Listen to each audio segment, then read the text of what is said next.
Amanda Butler, not only in this game, but to understand that when you've got a lead like this, you've got to come out and play the right way. Send the mindset, send the message to Alabama tonight that you're not going to be around at the end.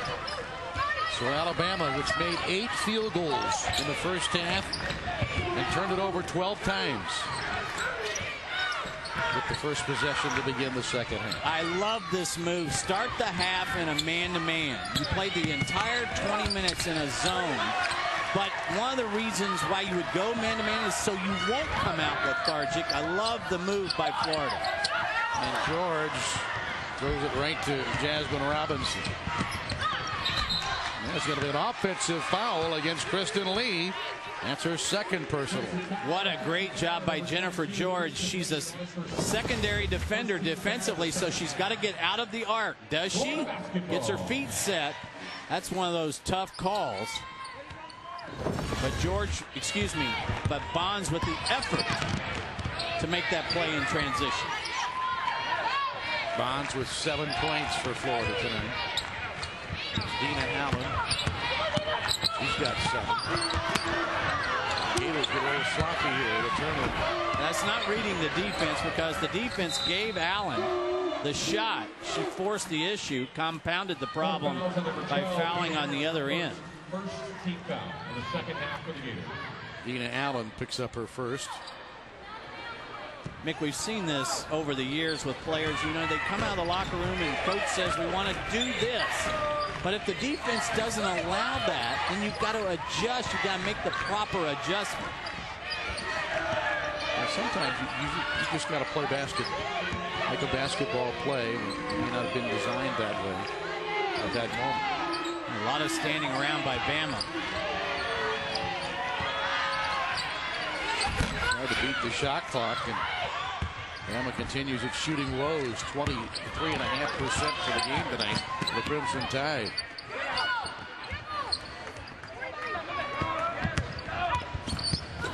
Allen with a good feed to George, and George lays it in. George really makes up for a lot of tough passes, Mick, because that was a tough pass. But the junior's got such great hands. Gators have equaled their largest lead tonight, up 18. 18 minutes to play in the second half.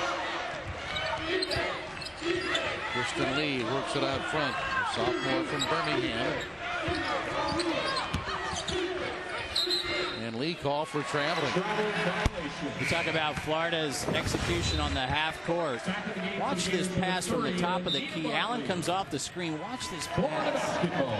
Away from the defense, one-handed pass, but George has the strength, Mick, to pin her defender and still reach out and catch the ball. That's having a great base offensively as a post player. Some good hands, too, to gather it in. Here's a chance to go up 20. And they do, as George now just a point away from a double-double tonight and a 20-point Gator lead. Reading the defense. I just talked about that, Mick. The last possession, look at the defender. As the ball comes to the wing, the defender is going to front so that the lob is there. There's the front. No weak side help. The lob is on the money. That's an easy finish for Jennifer George. That's a great job of reading what the defense gives you by Jatira Bonds. I'm going to be willing to bet, though, that somebody called that from the bench. Gators have 10 assists tonight on their 15 field goals. Off the glass for Kristen Lee. Don't you feel like she needs to be more offensive-minded? She's averaging just 5 a game, but she's some good moves. Just need to look the score a little bit. Bartley picked up by Robinson.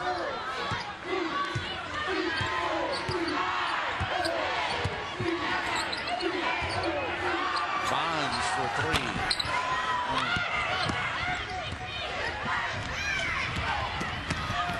George gets another block shot. That's her 4th block shot tonight. Talk about running the floor offensively. George can also run the floor defensively. Swats that one out. Did you see the look on George's face? Like, how dare you bring that in here?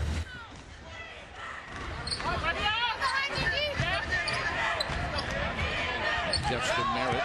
Gators go back to his own defense right here. Andrew Aragonis back in the game for the Gators.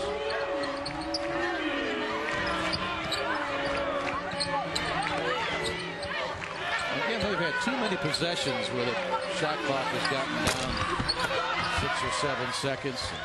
They put up not their best shot. And George scores, and she's got a double-double, her 15th in her career. Relentless. 11th this year. She's just so relentless in her ability to run the floor. And a timeout with 16:10 to play in the game. And the Gators in command tonight, leading here by 20.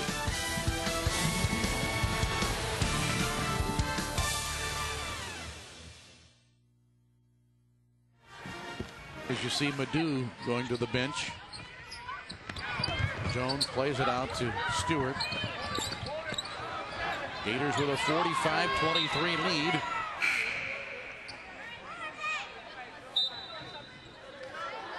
I mean, pretty impressive that Jordan Jones has not forced the issue here tonight. She's only taken 7 shots. She's only taken 2 from beyond the arc.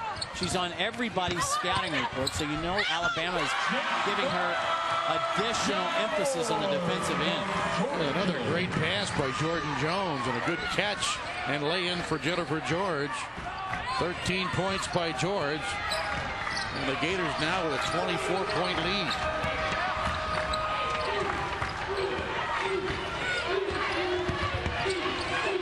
Shot blocked by George, her 6th of the game, but Alabama scores anyway. Megan Perkins getting the hoop. Violation.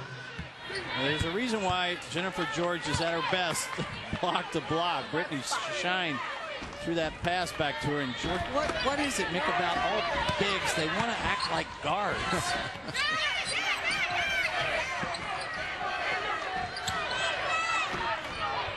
Here's Farmer to throw it ahead for Erin Hogue, who just checked into the game. 6-foot junior from Birmingham. She'd started the previous 3 games, but Hogue just getting in right now for Alabama. Gators shooting percentage creeping up. It's near 39%. Alabama's at a frigid 24% in the game. That pass deflected out of bounds by Alabama. It'll be Gators to throw it in after a timeout. 11.5 minutes to play tonight. The Gators with a big lead, a 22-point margin tonight.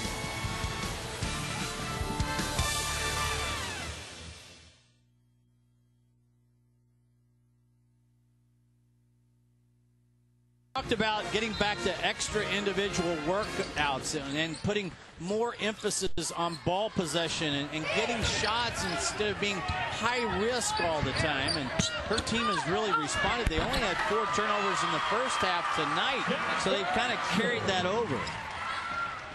Jennifer George now with 15. That's another assist pass from Jordan Jones. He made some very nice entry passes tonight. Gators with a 49-25 lead. Back into the zone. Alabama continues to struggle. Robinson with just 1 field goal in the game. She's 1 out of 13 from the floor. Brittany Shine, she's in such a hurry. She's got to slow down. She's so explosive, but every time she catches the ball, she's immediately putting it on the deck. Stepped on the sideline that time. Gators remain in the press. Farmer gives it off to Megan Perkins.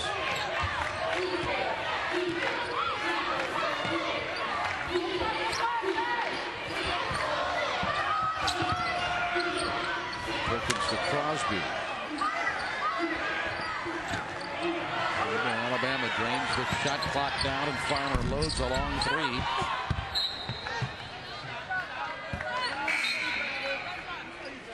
Well, 3 new players check in for the Gators as Bonds, Allen, and Aragonis replace Jones, Bartley, and Shine.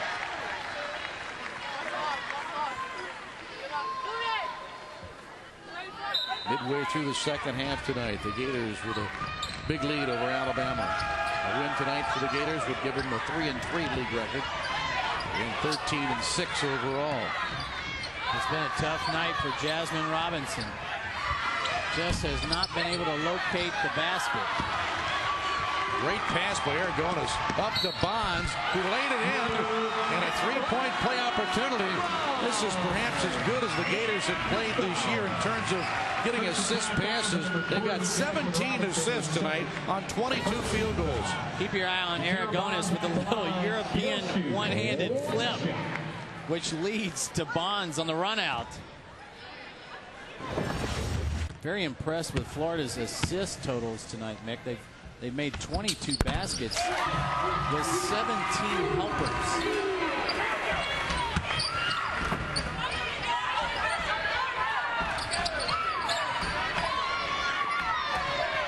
Bonds now with 8 points in the game. The Gators leading 52-25.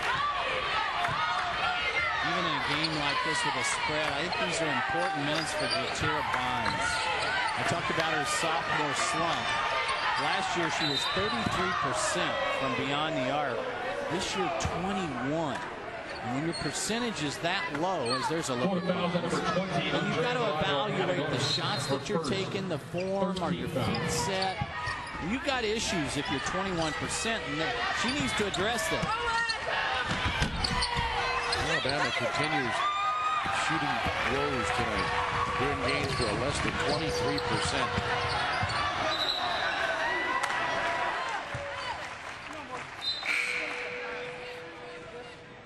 Crimson Tide now, as we mentioned, they've lost by 26 at Carolina and by 44 at LSU. Tonight down 27 midway through the second half. And as a reminder, this is their first game without Erica Russell, averaging 10 points a game as a senior. Has decided to take the medical, has had knee problems her entire senior season. Perkins with a nice drive. No question that Russell's absence is huge. She scored 1,170 points in her Crimson Tide career.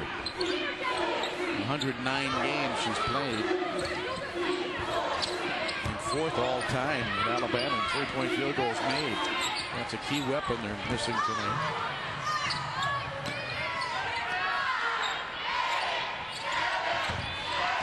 Allen on the drive.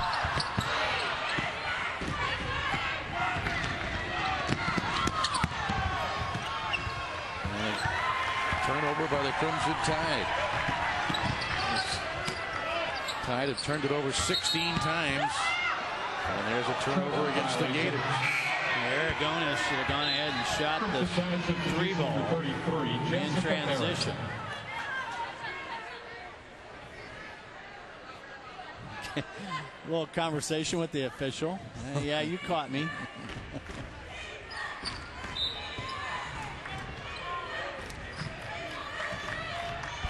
And again, this is a Alabama team that got behind the 8-ball when Kenesha Horn tore her ACL, so she's missed the entire year. She was one of their big scorers last year as a freshman on the all-freshman Southeastern Conference team. And in the win in Tuscaloosa against the Gators, had 21. So when you take away Jenkins, who graduated, you take away Horn, who was a double-figure scorer because of injury, and now you take away Erica Russell from this team, you can see why they have struggled and will continue to struggle offensively. But Mick, I get the feeling that Wendell Hudson has one eye on this year and one eye on next year. They're going to upgrade their talent base significantly with their incoming freshmen and transfers.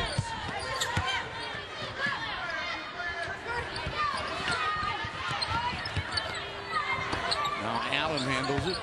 A nice drive around the baseline. Left it a little short, but there's also a foul called against Kristen Lee. That'll be her 4th. And a timeout with 7:54 to play in the game. And the Gators in cruise control right now.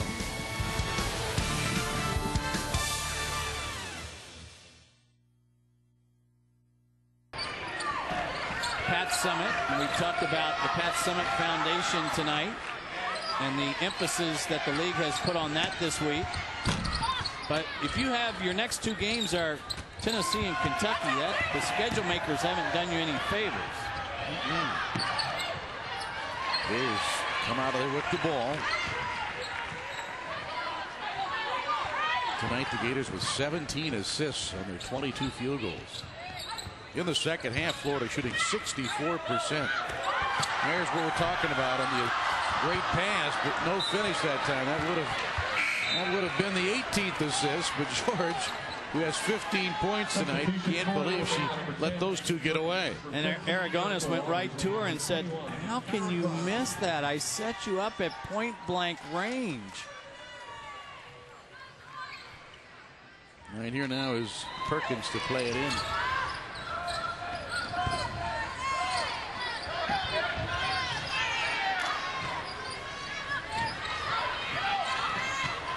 Jordan Jones has not scored in the second half. She has 7.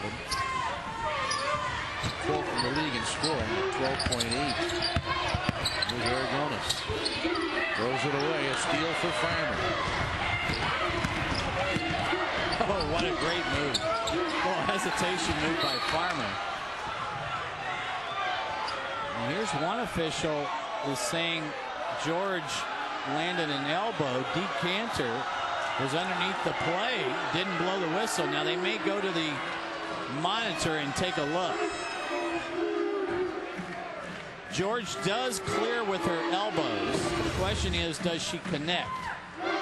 There's a great move by Farmer, just didn't make. See, George's elbows are out. Yeah, that's going to be a flagrant foul. If your elbows are out, and that's going to be the flagrant one, across the chin, your elbows landing above the shoulders means a flagrant one, and that'll be free throws and the ball back for Alabama. Wasn't intentional by any stretch. She's making a pivot to clear herself. Watch as she tries to come through with her left foot as well. But under the rule, the new rule and the new emphasis this year, that's an automatic call. And so Megan Perkins on the line. She played at Pensacola State Junior College previously. And a 77% free throw shooter, but missing badly on the first one there. She had 22 this year against Northwestern State. So Alabama with 2 free throws and the ball out.